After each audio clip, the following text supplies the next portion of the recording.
Semoga Tuhan Allahmu memberitahukan kepada kami jalan yang harus kami tempuh dan apa yang harus kami lakukan. Sampai di sini, saudara. Kita perhatikan sekelompok rakyat, orang Israel, orang Yehuda, satu bangsa, bukan cuma satu kota, saudara, satu bangsa. Tetapi ternyata tinggal sedikit. Mengapa? Karena mereka semuanya ditawan, diperbudak oleh orang-orang Babil. Nah, bahkan yang ditawan, yang dibunuh lebih banyak daripada yang tinggal di Yerusalem. Maka pada saat itu, saudara, kelompok orang-orang ini yang tertinggal, keadaannya sangat terjepit. Kenapa? Karena sebelum mereka ada seorang pemimpin yang diangkat oleh Raja Babel, dan ternyata mereka ini dibunuh oleh orang-orang Bani Amon dan kelompok orang-orang menentang Yehuda. Nah, saudara perhatikan, di dalam saat yang terjepit karena dia sekarang yang berkuasa, kemudian Raja Babel akan menuntut karena wakilnya, orang kepercayaannya, dan tentara Babel yang di Yerusalem dibunuh semuanya. Sehingga mereka keadaannya sangat terjepit, saudara. Mau lari kemana? Mau menghadapi orang Babel, mereka takut karena kalah kuat. Mau diam di situ sendiri, takut hukuman. Mau lari, mereka bingung lari kemana. Mereka juga takut kepada Tuhan. Nah, contohnya orang-orang ini datang kepada Nabi Yeremia. Dia datang, dia minta supaya Nabi Yeremia minta kepada Tuhan memberikan petunjuk bagaimana kita harus menghadapi masalah ini. Saudara, coba kita renungkan. Kita kerap kali gelisah, bingung, pusing, takut, khawatir, frustrasi, depresi. Hanya masalah apa? Masalah pekerjaan. Masalah apa? Ekonomi. Loh. Ini satu bangsa, saudara. Semua menghadapinya. Dan bukan hanya ekonomi, kematian dan siksaan yang mereka hadapi. Tidak ada masa yang cerah buat dia. Mereka hidup dalam ketakutan. Coba kita lihat apa yang dikatakan oleh orang-orang ini. Ayat yang ke-14. Sebab pikirmu, kata Tuhan, tidak, kami mau pergi ke negeri Mesir, di mana kami tidak akan mengalami pertempuran, tidak akan mendengar bunyi sangkakala, tidak akan menderita kelaparan. Di sanalah kami akan tinggal. Loh. Orang-orang ini sangat-sangat ketakutan.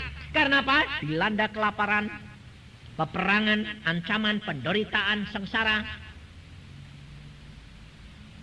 Siang malam tidak bisa tidur dengan tenang. Tapi mereka masih mau menanyakan kepada Tuhan. Saya yakin saudara juga begitu. Di dalam keadaan kesulitan, saudara bertanya kepada Tuhan. Karena apa? Hati nuranimu kepingin tahu kehendak Tuhan. Betul enggak? Kepinginnya nurut. Tapi yang saudara harapkan itu bukan firman Tuhan, tetapi firman yang sesuai dengan kepikiranmu dan kehendakmu. Contohnya, bukankah Tuhan itu maha kuasa? Langit bumi dijadikan oleh dia. Kalau mau nolong gampang enggak? Hah? Gampang. Nah, kepengennya saudara bagaimana? Di dalam kesulitan langsung pertolongan muncul. Kita harus belajar. Karena firman Tuhan sudah berkata, firmanku yang akan menuntun kamu, yang akan memimpin kamu. dan yang akan menjamin hidup kita. Karena hidup kita itu bukan pikiran kita lagi, tetapi Kristus yang menjadi raja kita dan pemimpin kita. Maka dari itu orang-orang Israel ini dia tanya kepada Nabi Yeremia, kenapa? Karena Nabi Yeremia adalah orang yang dipakai oleh Tuhan. Pada waktu permohonan ini sampai, Yeremia menanggapinya dengan positif. Di ayat 4. Jawab Nabi Yeremia kepada mereka, permohonanmu sudah kudengar. Lihat, aku akan berdoa kepada Tuhan Allahmu seperti yang kamu minta itu, dan segala firman yang diberi Tuhan sesuai dengan jawab akan kuberitahukan kepadamu. Sepatah kata pun tidak akan kudiamkan kepadamu.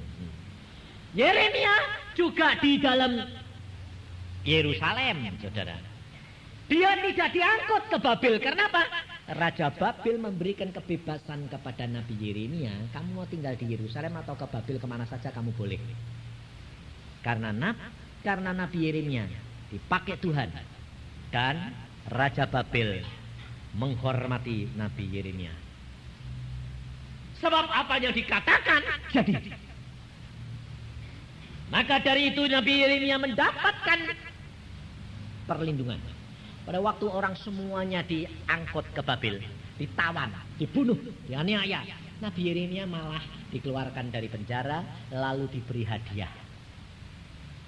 Perhatiin saudara, kalau orang yang berharap kepada Tuhan dan melakukan firman Tuhan, sulit seperti apapun, dia pasti akan keluar dari masalah. Dan pada waktu Yeremia mendapatkan permohonan ini, dia sampaikan kepada Tuhan. Apakah Yeremia langsung berdoa terus dijawab Tuhan? Hah?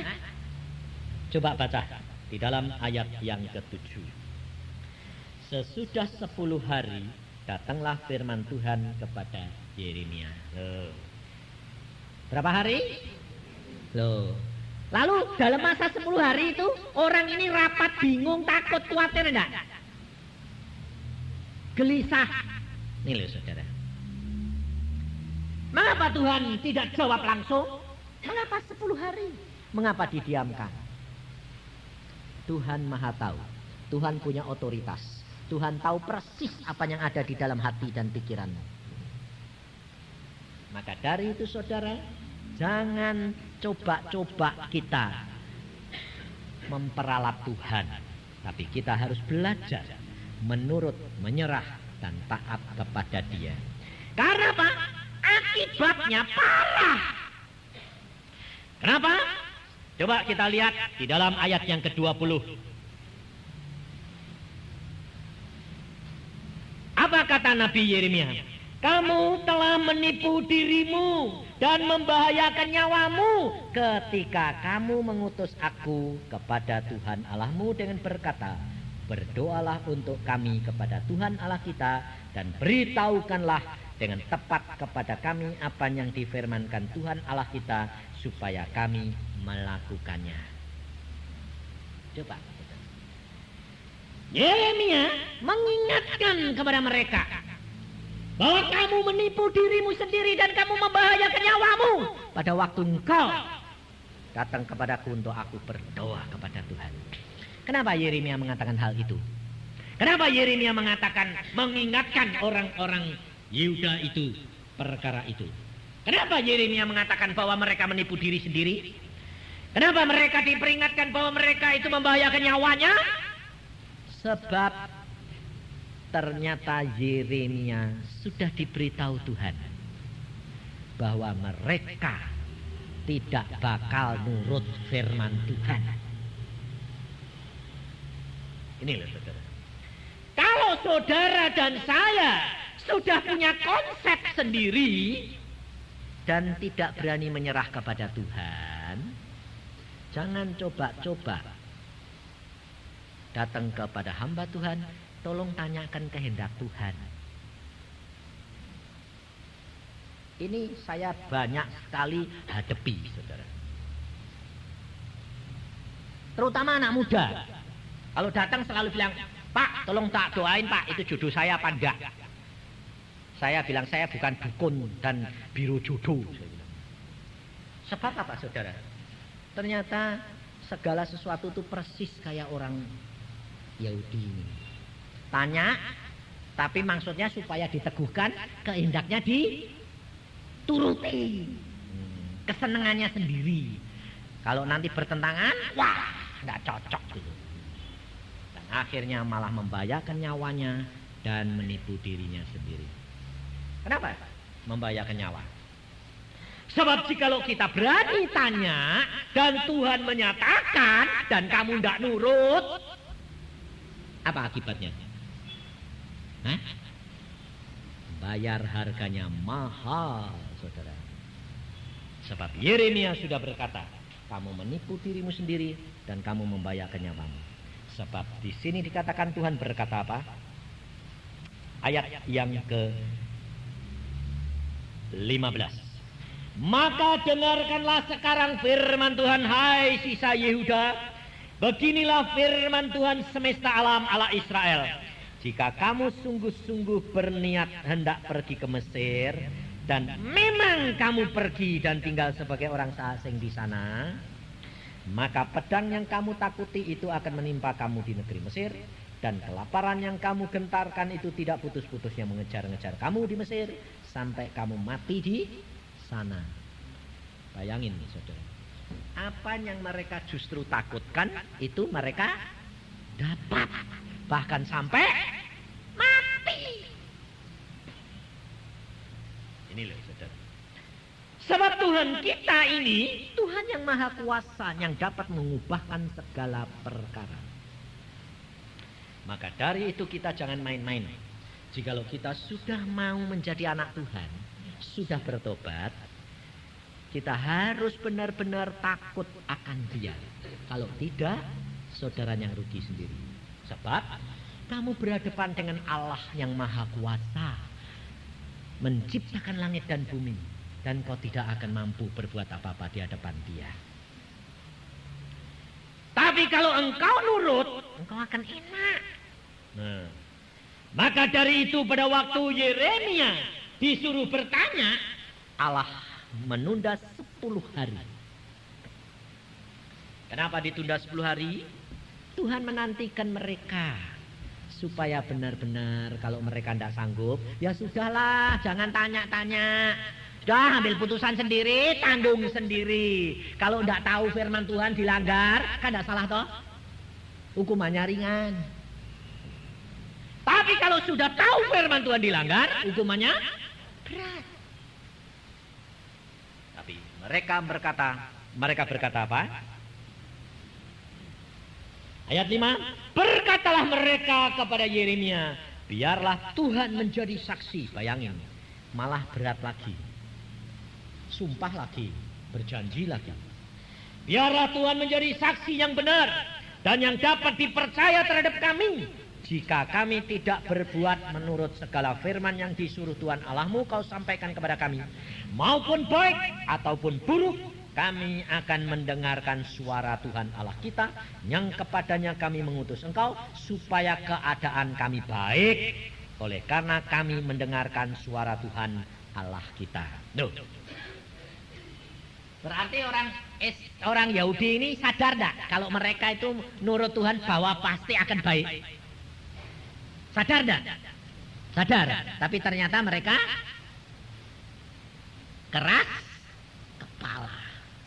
Karena mereka terlalu banyak pertimbangan-pertimbangan yang logis. Sebab kerap kali apa yang Allah kehendaki itu tidak logis. Tidak masuk akal. Dan pada waktu Yeremia mengatakan firman Tuhan, apa yang dikatakan oleh Yeremia? Kita baca firman Tuhan di dalam ayat yang ke-8.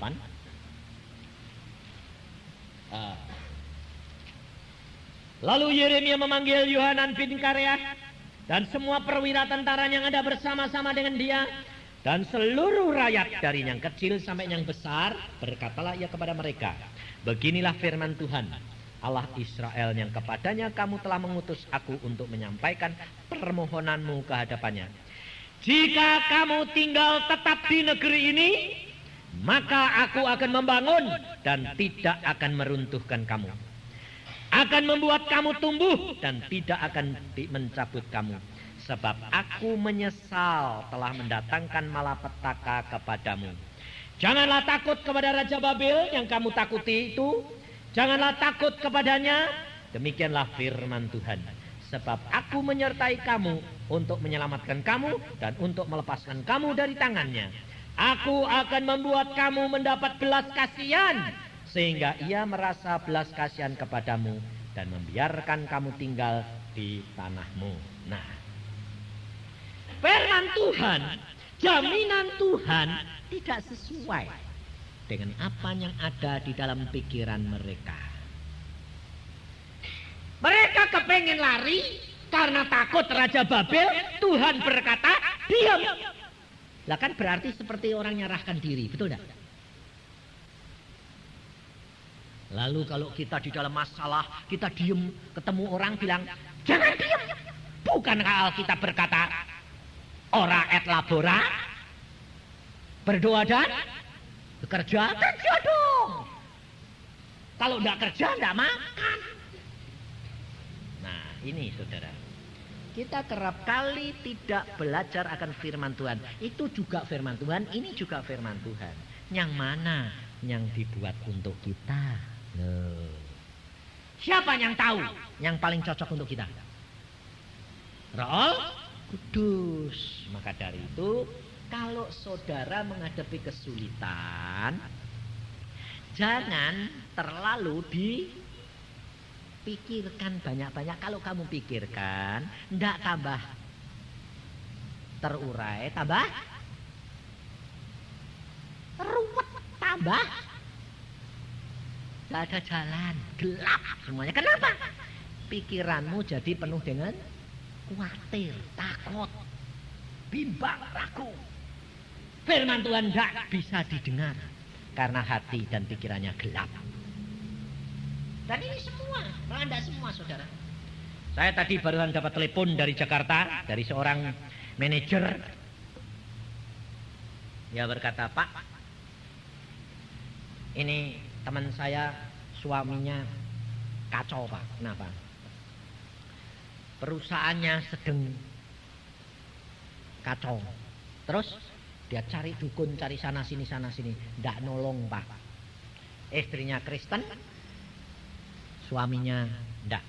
Nah, istrinya pun jadi Kristen karena ditemui Tuhan Yesus sendiri, bukan diinjili orang. Makanya dia cari Yesus karena dia tahu dia ketemu Yesus. Nah, waktu istrinya berkata, Pak, kita serahkan dalam tangan Tuhan Yesus. Suaminya ngomong apa? Carikan pendeta yang berani menggaransi saya. Kalau saya ikut Yesus, masalah saya, pekerjaan saya, usaha saya beres. Tidak ada masalah. Dan cari pendeta yang melebihi kekuatanku, karena dia sudah masuk roh-roh jahat yang banyak. Nah, kira-kira saudara kalau di dalam kedudukan saya lalu terima gitu, lalu saudara jawabnya apa? Apakah saudara langsung ngajuin diri? Aku. Hati-hati saudara. Saya berkata apa? Ibu, jawab kepada suamimu. Engkau mencari hamba Tuhan, tidak akan ada yang mampu. Sebab hamba Tuhan pun manusia biasa. Dan manusia hamba Tuhan bukan dukun yang mau diajak kuat-kuatan, kuasa-kuasanan. Itu bukan hamba Tuhan. Yang dapat mengalahkan hanya Yesus. Jawab. Terus bagaimana Pak? Kalau Yesusnya yang ditantang. Nah, itu beneran. Lalu jawab lagi. Dia berkata, coba Yesus, tolong saya kalau mau. Nah, itu beneran kalau dia berani ngomong gitu, itu cocok. Terus kamu katakan, Pak, kira-kira kalau anaknya tetangga yang mau kelahi sama anakmu yang kamu bela siapa Pak? Ya anakku. Lah ya. Lah kalau bapak berkelahi sama bapak ini anaknya siapa? Lah kalau bapak yang babak belur mosok ditulungi sama bukan bapake? Mau nggak? Bapak bukan anaknya Yesus. Jawab. Betul enggak? Oh, jawabnya gitu Pak. Iya, nanti Tuhan sendiri yang akan berdialog dengan dia. Oh ya Pak. Saudara tahu? Kita punya Bapak Yesus. Tapi ternyata saudara tidak yakin kalau bapakmu itu punya kuasa. Makanya Tuhan tidak bisa menolong saudara. Kenapa? Tuhan sudah berkata di dalam Alkitab, segala perkara dapat terjadi bagi orang percaya. Lah kamu kurang percaya, ya tidak jadi. Ini. Kita harus percaya bahwa Allah kita tidak akan meninggalkan kita. Karena firman Tuhan berkata engkau tidak akan dicobai lebih dari kekuatanmu. Pada waktunya engkau akan diberikan jalan keluar. Kuk yang kupasang enak dan ringan. Di Surabaya ada seorang direktur satu bank. Dia umurnya sudah 62. Di pensiun. Frustrasi. Belum di pensiun. Udah teler. Waktu ketemu sama saya bilang, kenapa kamu kok lesu loyo kayak gitu? Bingung Pak. Bingung apa? Saya bulan depan di pensiun. Bingung kan? Udah di kantor udah teler terus. Sebabnya apa? Dia kerja di bank asing. Bank apa itu? Asing. Nah, gajinya hanya 1,5 juta. Sudah bingung. Padahal gajinya itu ya dibuat makan dia sendiri, istrinya suruh cari kerja sendiri. Tapi dia yang pensiun, dia yang kebingungan. Nah ini agak mata duiten ini agak mata duiten. Kenapa? Kalau dapat uang langsung masuk lemari besi. Kunci. Istrinya kasih secukupnya. Kalau kurang cari sendiri. Waduh, istrinya dulu frustrasi. Akhirnya saya berkata, kamu berdoa. Ini istrinya ini tidak pinter masak. Tapi karena cari usaha sendiri, akhirnya saya bilang, kalau kamu mau masak berdoa. Tuhan, tolong bumbunya seberapa. Saudara tahu sekarang masakannya disenangi semua orang eksekutif. Gajinya dia hasil masaknya suaminya kalah. Nah, setelah kalah, si suami malah frustrasi. Karena mau di pensiun. Kebingungan. Suaminya, istrinya bilang, Pak, kenapa kok kamu pusing? Kan aku diberkati Tuhan. Iya, aku nanti apa? Jadi kacungmu. Bingung, takut sendiri. Apa terjadi saudara? Dia dibawa menemui saya bilang, kalau kamu tidak bertobat dan kamu takut terus, apa yang kamu takuti akan terjadi.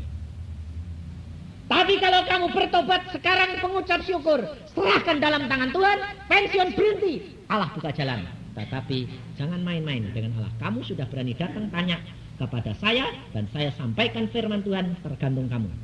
Yang sengsara ya kamu, bukan saya. Saya orangnya keras. Apa yang firman Tuhan saya sampaikan, nurut atau tidak, alami. Dia ketakutan. Ya. Jadi sembahyang, baca Alkitab, mengucap syukur, sukacita. Tuhan akan tolong. Kalau tidak mau, alami, gepeng dewek. Dia, ya Pak. Bener. Dijalanin. Sebulan kemudian pensiun. Udah pensiun. Pas dia bilang, besok aku berhenti di pensiun. Istrinya bilang, ngucap syukur. Ya. Belum berhenti, sorenya sudah didatangi. Dipanggil oleh bank baru, dia bilang, Pak, mau ikut kami. Tolong Pak, bantu bank kami. Saya sebagai apa? Ini sebagai pimpinan ini. Gajinya berapa? Ya Bapak minta berapa? Ini anak Tuhan ini nakal. 1,5 mintanya berapa? 3 juta. Nggak kurang ajar itu. Lewat di pensiun sudah kebingungan, 1,5 kebingungan kok. Ditanyain minta 3 juta. Karena kurang ajar nih. Dia bilang, ya nyoba toh ya. Dia bilang 3 juta. Saudara tahu digaji berapa? 3,5 juta. Dia malah kebingungan. Oh ini caranya Tuhan. Ya Tuhan itu memang aneh gitu. Betul enggak? Nah, saudara. Dia bilang, ketemu saya bilang, Pak Yusa, terima kasih. Kenapa? Gajiku double 2 kali. Loh kok aja double? Nah, saya ditanya, saya bilang 3. Dikasih 3,5 itu Pak. Saudara tahu? Kalau kamu menurut Tuhan, kau akan melihat kemuliaan Allah. Sebab apa yang Allah katakan dan rencanakan itu tidak masuk akal. Allah berkata kepada orang Yehuda apa? Tinggal di sini. Jangan takut. Aku akan membuat Raja Babel menaruh belas kasihan sama kamu. Kamu tidak akan dibunuh. Kamu akan diberkati. Mana mungkin. Musuh kok malah memberkati kita. Betul tidak? Nah, kamu batasi dengan pikiranmu sendiri. Ini tidak mungkin, ini tidak mungkin, ini tidak mungkin, ini tidak mungkin. Kenapa? Karena matamu sendiri yang jelek. Kalau kamu dimaki orang, kamu maki orang. Ya logis. Kalau kamu dibuat situ. Jadi kamu ukur orang lain menurut kamu. Dan kamu ukur Allah itu seperti kamu. Tidak mungkin. Maka dari itu saudara pelajari firman Tuhan. Apa yang Tuhan kehendaki? Mengapa Tuhan mengatakan kamu tinggal di sini? Berarti apa? Tinggal di tempat yang penuh dengan ketakutan, kelaparan, kematian, kesusahan, aniaya. Berarti tinggal di tempat. Berarti diam diri. Rahasianya yang pertama adalah diam diri. Di dalam menghadapi kesulitan, duduk diam. Lepaskan pikiranmu. Pikiranmu masukkan dengan firman Tuhan. Allah kuasa. Banyak firman Tuhan. Ini akan menghapuskan. Sebab Tuhan yang ngomong. Kalau dia berkata diam di tempat, diam. Ini rahasia yang pertama. Langkah pertama yang saudara dan saya harus lakukan. Coba baca di dalam Yesaya 30. Ini Yesaya 30 juga bangsa Israel sedang mengalami kesulitan dan kesukaran. Tetapi Tuhan berkata di dalam ayat yang ke-15 Yesaya 30. Sebab beginilah firman Tuhan Allah yang Maha Kudus Allah Israel, dengan bertobat dan tinggal diam kamu akan diselamatkan. Dalam tinggal tenang dan percaya terletak kekuatanmu. Tuhan menghendaki apa? Dengan tinggal, dengan bertobat. Dan tinggal diam. Kamu bilang aku sudah bertobat, tapi tidak tinggal diam. Pikirannya jalan terus. Ayat 16 berkata apa? Tetapi kamu enggan. Kamu berkata bukan, kami mau naik kuda dan lari cepat. Maka kamu akan lari dan lenyap, hilang. Tidak malah ketulungan, malah binasa. Lari kemana? Kalau lenyap itu lari kemana? Hah? Game. Lalu kalau game jiwamu kemana? Neraka. Ini loh saudara. Kita kerap kali tidak nyadari saudara. Menghadapi kesulitan lah. Saudara kalau saya berkata begini, saudara jangan pikir kalau ya Pak Yusa sih tidak ada kesulitan. Siapa bilang? Saya juga pernah ngalami dan bahkan sudah ngalami semuanya. Satu keluarga. Loh. Pada waktu Tuhan mengatakan, aku akan tolong kamu. Ya, saya nantikan. Ya, tolong. Ya, wah, hati saya gede. Jangan takut. Saya ngomong sama istri saya. Pasti tertolong. Tapi ditunggu sehari, 2 hari, 3 hari kok tidak ada apa-apa ya. Mana ini? Lebih-lebih pada waktu saya mau punya, tidak punya rumah, saudara. Kontrakan habis, uang tidak punya. Praktek baru pindah ke Bandung. Bayangin, belum laku. Pasiennya baru 23, 2345, 2345, tidak cukup. Saya berdoa, Tuhan, aku nanti pindah mana? Kontrak atau beli? Tuhan bilang, aku sediakan rumah bagimu. Wah, hati saya besar. Kenapa? Wah, dikasih rumah Tuhan. Ya, oke. Wah, itu kurang 3 bulan. Hati saya, wah, besar. Tapi ditunggu sebulan, tidak ada apa-apa. Duit ya tidak masuk. Ngumpul ya enggak. Saya bilang, Tuhan, ini kurang 2 bulan. Wah, sih lama. Men. Kurang sebulan. Waduh Tuhan, kurang sebulan nih. Masaan aku pernah bohong? Enggak, tapi kurang sebulan Tuhan. Iya, enggak apa-apa. Enggak apa-apa. Baru kurang 3 minggu, saya dengar firman. Saya duduk, hamba Tuhan ngomong. Jangan takut saudara. Kalau saudara mengalami kesulitan, saya contohnya. Wah, tak pikir, wah cocok nih. Saya diberi rumah oleh Tuhan kurang sehari. Waduh, kurang sehari. Tuhan tidak pernah terlambat. Wah, hati saya terus doanya gini. Tuhan, jangan kurang sehari ya. Aku takut. Tuhan jawabannya apa? Memang kamu tidak sama dengan dia. Tidak kurang sehari. Pikir saya mesti kurang seminggu. Sebab jawaban Tuhan, kamu tidak sama dengan dia. Kamu tidak akan kurang sehari. Wah, pikir saya seminggu. Tuh, ternyata apa? Sejam. Setelah saya bilang, Tuhan, ini janjimu tidak seperti hamba Tuhan itu kurang sehari. Iya, aku kan memang janji kamu tidak seperti dia. Nah ya, ini kurang sehari kok belum mau kasih. Lah kan aku bilang tidak sama dia. Lu lah kurang berapa? Ya kurang dari sehari. Oh. Lu kok gitu? Lu ngaku ngomong kamu tidak ngerti kok. Saudara tahu? Sebab kita itu memikirkan firman Tuhan sesuai dengan apa? Pikiran dan kehendak kita sendiri. Kalau Tuhan ngomong gitu, diasosiasikan, diterjemahkan, wah, nyenengkan kita. Belum tentu. Setelah kurang sehari, pagi-pagi sembahyang sama istri saya, Tuhan di mana? Besok. Luang kurang sehari kok besok? Kan katanya belum. Iya, enggak sama. Dia kurang sehari. Lah kamu lebih dari sehari. Lebih sehari itu jadi kurang dari sehari. Iya. Wong maksudku lebih dari dia. Lo maksudku lebih dari sehari. Iya. Tapi aku maksudku kamu lebih dari dia. Lu kok gitu? Lah aku sudah ngukur imanmu lebih gede. Waduh lah kok gitu Tuhan. Iya. Ya sudah. Besok pagi-pagi bangun jam 5. Tuhan ini sudah sehari ini loh. Jam 5. Hari ini kan jam 5 toh. Sudah lebih dari sehari dong Tuhan. Tidak ada. Cuma beberapa jam. Di mana? Tuhan bilang, nanti di gereja. Loh ini ke gereja nanti kan kurang cuma 1 jam. Ya nanti. Waduh. Yang ini. Baru di gereja sampai di gereja itu loh. Setiap firman tak. Setiap nyanyian.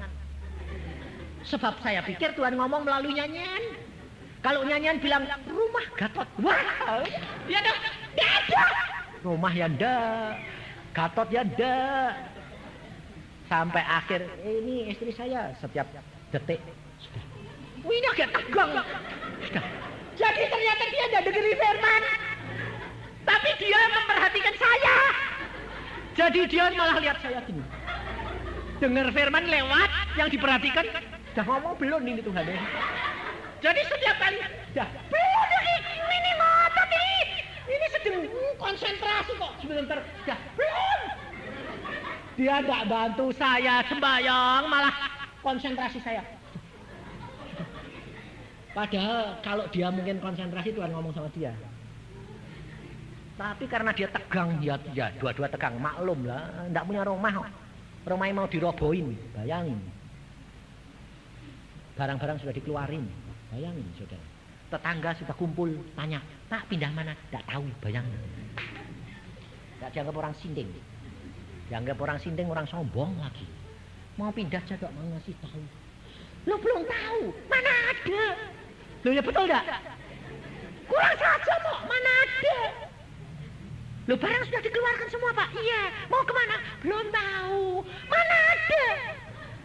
Sampai orang yang tukang yang gotong bilang apa? Pak, 16 tahun saya kerja Pak. Gotongi orang, barangnya orang pindah. Belum pernah mau pindah kok belum tahu. Lah memang belum tahu mau bilang apa? Ya belum. Lah ini kemana Pak? Tunggu. Belum berangkat Pak. Lu berangkat kemana? Saya bilang. Belum tahu. Lah terus, ya saya mau pergi. Bayangin. Kalau ndak ngalami sendiri, ndak percaya. Dan pada waktu gereja sudah akhir. Amin. Amin. Sudah amin 2 kali saya bilang, Tuhan, tinggal 1 nih amin. Istri saya lebih tegang. Belum. Amin yang terakhir. Amin. Ngomong dia. Saudara tahu, tepat dan tidak pernah terlambat. Dan pada waktu sudah ngomong, hati ini rasanya beban lepas. Plus. Saya bilang, selesai. Ayo cari. Nah, cari apa? Nomor yang tidak tahu. Sebab Tuhan baru ngomong, saya sudah terlanjur seneng. Iya. Waktu Tuhan bilang, rumahmu di Jalan Gatot Subroto. Wah, senangnya luar biasa. Lupa tanya, Tuhan belum ngomong nomor berapa.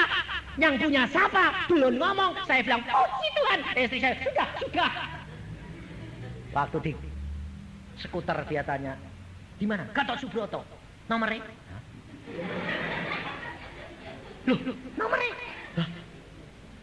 Tadi Tuhan mestinya bisa ngomong. Saking senengnya, mu buntet. Tertutup. Nggak dengar. Nomornya? Nggak tahu. Loh, masa Tuhan ngomong separuh? Aku yang salah mesti ini. Nah terus bagaimana? Ya sebentar lagi, tak cari lagi. Saya suruh tinggal dia, saya pergi sendiri. Asal di perapatan saya bilang, kemana Tuhan? Kanan. Terus asal perapatan kiri. Dituntutnya enggak ke selatan, pergi ke utara. Loh Tuhan, Gatot Subroto itu di selatan. Ini kok aku turun engkau ke utara. Nurut. Bayangin. Setelah dicimbuluit, Tuhan bilang masuk rumah itu. Setelah masuk saya bingung. Rumah siapa ini? Waktu ditanya saya yang punya rumah, cari siapa Pak? Nah, saya ya cari siapa ini? Mau tanya apa? Udah tahu apa-apa. Terus saya bilang, Tuhan aku ngomong apa ini? Terus keluar sendiri saudara. Pak tolong tanya, Bapak punya rumah di Gatot Subroto yang dijual? Oh ya. Wah hati rasanya blong kayak ini. Minta berapa Pak? 10 juta. 10 juta itu dulu itu saudara tahu berapa kilo emas? Hah? 7 kilo emas. Gak punya Pak, duit segitu banyak. Kenapa? Saya ini mau pindah kurang setengah jam nih Pak. Hah? Belum punya rumah? Belum Pak. Sudah 7 buat kamu. Gak punya. Gak punyanya berapa? Uang duitnya orang ini 5 juta. Ya sudah kasih saya, nanti yang 2 juta nyusul.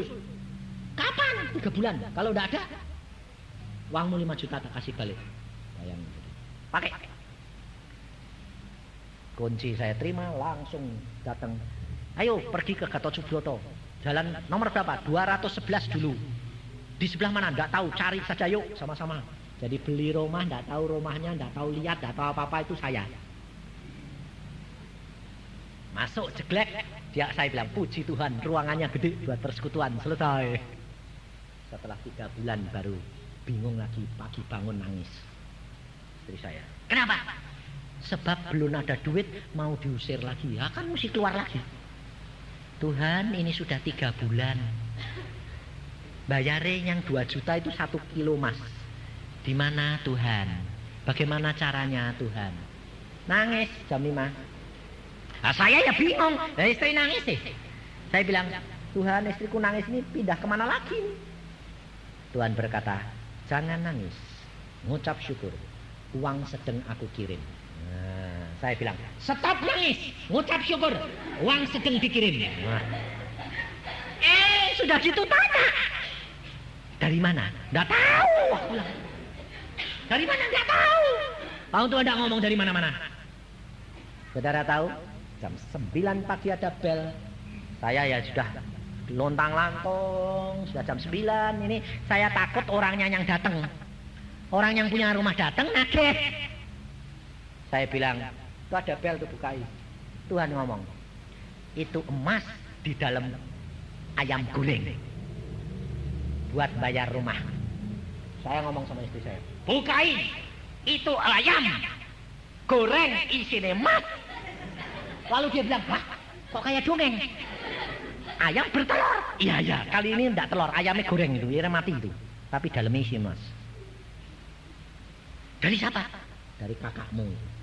Tepat persis ayam goreng emas sekilo dimasukkan dalam ayam, dikirim bis malam. Jam 9 buka emas kilo. Saya langsung pergi ke toko emas, jual, dapat uang 2 juta tepat untuk bayar. Nah, saudara tahu? Allah Maha Kuasa. Dia sanggup lakukan segala perkara. Jadi saudara itu jangan takut khawatir, karena dia tidak pernah terlambat. Tapi diam diri, bertobat, ucapkan syukur, percaya Allahmu akan membuka jalan bagi kamu. Jangan tamak. Kalau kamu butuh sekilo, jangan minta 8 kilo. Secukupnya, kata Tuhan. Tapi bertobat, diam diri, ucapkan syukur. Pada waktunya Allah buka jalan. Ini hidup kekristenan, saudara. Jangan putus asa, jangan frustrasi, jangan depresi. Serahkan Allahmu, dia jalan kebenaran dan hidup.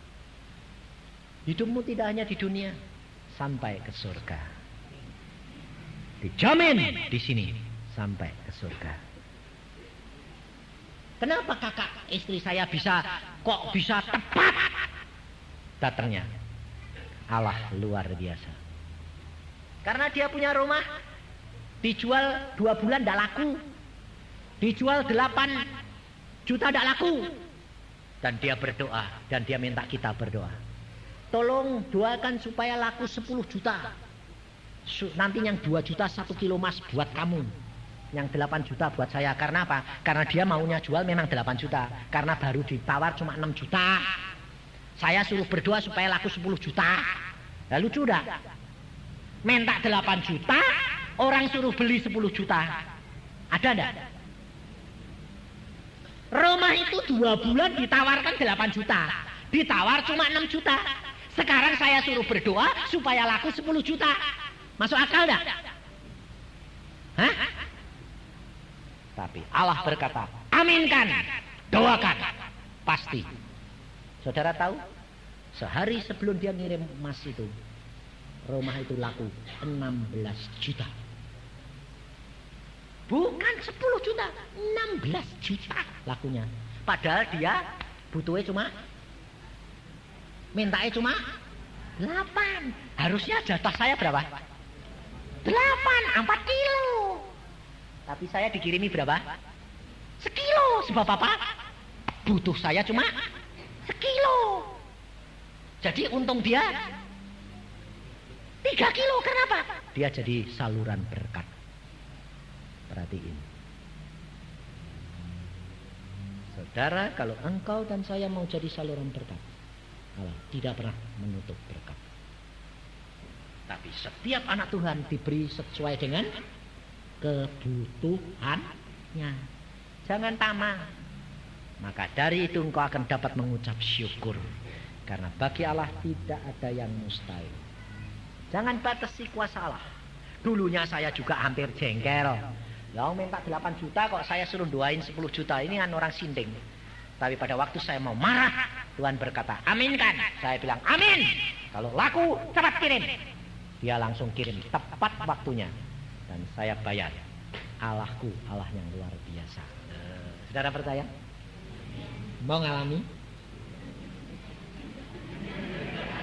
Loh, takut? Mau ngalami enggak? 1 jam atau kurang? Langsung jawabanmu gila. Ya Pak, imanku kan tidak seperti itu. Jangan batasi kuasa Allah. Allah punya rencana sendiri. Di Surabaya juga ada saudara. Dengar saya khotbah begitu, dia bilang, Tuhan, aku tidak punya iman seperti Yusa. Jangan sejam Tuhan, jangan sehari, sebulan Tuhan. Tuhan kasih berapa? Sehari. Sampai nangis-nangis, dia bilang, sekeluarga nangis semua karena bilang, Tuhan, dah kuat. Tuhan bilang, kuat. Besok tertolong. Sehari dia datang dengan penuh sukacita, bilang, Pak, sehari. Saya bilang, lumayan, cuma takkan. Jadi Allah kita tidak pernah terlambat. Maka dari itu percaya, dia sanggup lakukan segala perkara. Amin. Mari kita berdoa.